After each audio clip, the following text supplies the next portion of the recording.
watermelon munching, chicken bone sucking, kinky top, banana lip, good for nothing, greasy, 2-time fucking. You know what? All I got for him is pick a bunch of fucking cotton. You know what? I might even crack that fucking whip on him worse than I do on my wife. You know what? He ain't good for shit. Okay? If he wants to rip my britches, he can sew them back the fuck up. And you know what? If you don't want to, we're gonna go total this fucking truck. And whoever's in, come on. Whoever ain't, right here. Come on.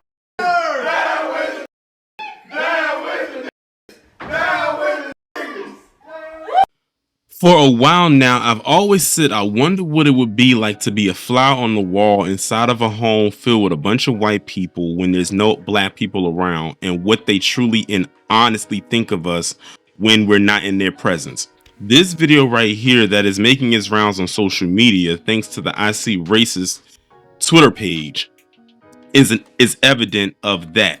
Now, I believe that this video is coming out of Kansas. No surprise there.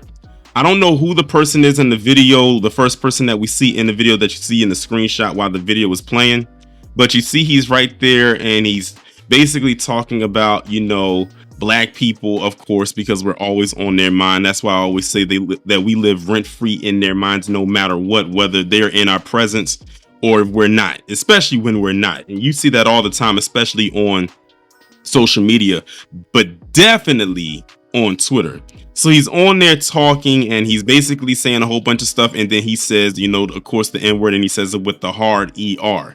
But what's even more interesting about the thing was when he ended up leading a whole group, and I'm guessing they're all related, of family members, of clan members, I say, because remember, I always say they are their clan ancestors, and this is proof right here, to lead in a chant saying down with the N-words. They said it about 5 times. Now, I did kind of like blur it out in the actual audio because I know how YouTube can get with that. But that's what they were saying. Like, I'll leave the link to the unedited version in the description, and you can go watch, or maybe pin it and you can go watch it for yourself so you can hear the entire thing. But that's what they were saying. Literally, not one black person around, and they're sitting up there and they're chanting down with the N-words, down with the N-words. And they said it about 4 or 5 times. And then to add on to it, the women were there too. Now, it was only the men that I heard. It could have been some women in there, but the men with the louder voices that were saying it. But what were the women there doing? Laughing and cheering it on. Y'all, this right here is a small microcosm of the majority of how many white people really think about black people in America. And you cannot tell me any different, because they will present themselves to you in one way. But when they're not in your presence, when they're amongst each other, whether it could be family, friends, or other associates, and it's just them, this is how many of them think. And I don't give a damn how anybody feels about it and saying that I'm wrong. Prove to me that I'm wrong. This right here is literal proof right here of how they think of us when we're not in their presence, when we're not around. And these will be the same ones that will sit up there and saying that white supremacy doesn't exist. Stop making everything about race. I have a black friend, or I'm sleeping with a black person, or I have mixed children. It's going to fall into one of those categories, or maybe it's one that I can't think of at the moment, but those are the ones that really always come to mind because those are the ones they like to lean heavily on. Like I told you before, and I've said it, if I said it once, I've said it hundreds, maybe thousands of times. We live rent-free in their head. I don't know many black people that gather amongst each other like this and sit there and make all these type of, you know, things when it pertains to white people or any other group for that matter, unless it's a topic of discussion to be had. This one looks like they just decided, oh, we're going to go ahead and turn this into a thing. And I'm willing to bet to you that this is not the first time that this has happened, because of how casual they were doing it. They did it so casually. They didn't hold back. They didn't say, oh, you know what, maybe we shouldn't say this or any type of thing like that. I wonder if he even knew, you know what, he had to have known he was being recorded. Because if you look at the video, you have the one who's recording the video right there, and they're cackling along too. But there were other people that was recording as well, mainly the women that were there. I saw another woman holding up her phone. So you can't tell me he didn't know that he was being recorded. Now, I bet you if he came out and made a statement, he's probably going to sit there and give the usual politically correct thing. Like, that wasn't me. I was drunk. I didn't know I was being recorded, and give one of the ones I said. I have a black friend. I've messed with black girls. I don't know if he has any kids, but if he did and he said he messed with a black woman, he probably says that I have a mixed child. But it's gonna be on the lines of that if he ever had to come out and make or issue a quote unquote apology, into which we would say fuck you and your apology. Because honestly, the only reason you're apologizing is because you got a lot of backlash. You got a lot of pushback for what you did, for what you said, of course, and rightfully so. So your apology would not be genuine whatsoever. That goes the same with a lot of these other people, even those in higher positions, who say things like this about us and then want to come out and issue an apology. Again, those apologies that they give out are never genuine. They only do that because of the pushback and the backlash that they receive from the public. And that's the only time they feel like it. Because honestly, if the public didn't push back against them, would they have really apologized? Only then would someone maybe see it as genuine. But when you get a lot of pushback like this, and then you say, you know what, I shouldn't have done that. No. One, you shouldn't have done that. And two, we don't believe you. Like I said, rent free, no matter what. I know a lot of black people say that, you know, we got to separate. And you're right, we do. We're delineating right now. But always think in the back of your mind, physically, yes, we're separated from them, but mentally, they can't get us out of their minds.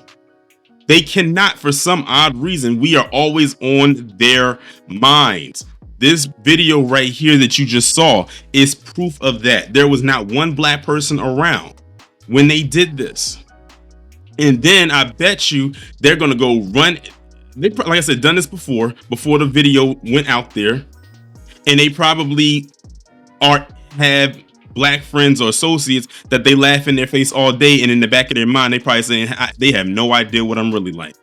Well, guess what? If they have any black friends now, I'm curious.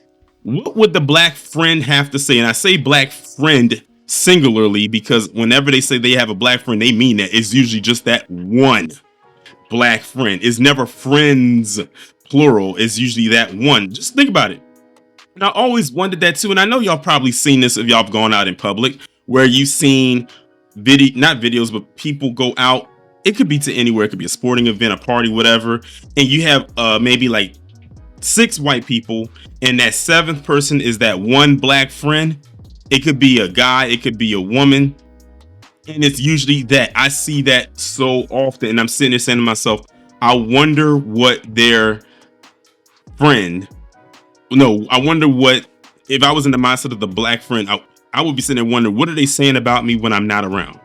What do they think of me? What does their family truly think of not just me, but black people as a collective? Or do they even think of that? Like, that's something, if you're going to be that one black friend, if you're going to be the token, let's be real, you have to sit there and wonder in the back of your mind, what are they saying about me when I'm not in their face? Like, when they're not in my face. Like, truly. And then if you so happen to, I don't know, go to their house or something like that, they're probably going to present themselves one way around you because you're there. But I'm telling you, they're probably having little side conversations about you where you can't, in little whispers that you can't hear. But the minute you leave, then that's when they decide to take the sheet off and pull off what they did, what this family did right here in this video. This is why a lot of black people don't trust white people now. And they want to sit up there and talk and cry about anti-white racism. If they don't get the fuck out of here with that bullshit, when you got this going on, amongst other things, and then record it, and now it's online. Here's the thing. This video is floating around social media right now. The person who recorded this had to be the one to put it out there. They were bold enough to, one, record this video, and two, they were even more bold to post it. What did they think was going to happen with this floating around? I guess they thought they were going to get a lot of people to accept it. Of course, they probably, those who have that mindset would definitely love this. They are loving the hell out of it. But they're in a small minority. But those of us who are pushing back against it, shout out to y'all. They never even come in contact with these individuals. And a lot of times, believe it or not, there are a lot of white people out there who have never been in contact or in the presence of a black person a day in their life, but they have so much to say about black people because of stuff that they've quote unquote heard You know, the 13% of the population committing, like it used to be 50. Now it's like they moved it up to damn near 100. Let them tell it. The baby mama stuff, the fatherless homes, you know, every stereotype that you could think of as it pertains to black people that they've heard, and they've never even been around one black person in their life. But they got so much stuff to say about us behind closed doors. Like I told you, I've always wondered what it would be like if I was a fly on the wall in their homes, and wonder what the hell they're saying about us that we don't hear about because they don't have the balls to say it to our face. And we know this dude is not going to take this outside, and he got the nerve to sit up there and talk about black people while he up there looking like a goddamn bum. What was that? What was he wearing? Really, what the hell was he wearing? Ain't gonna sit up there and talk about us. And like Harvey says, that he got some nerve. This dude right here. And the rest of them out there, I mean, y'all seen the movie Wrong Turn, right?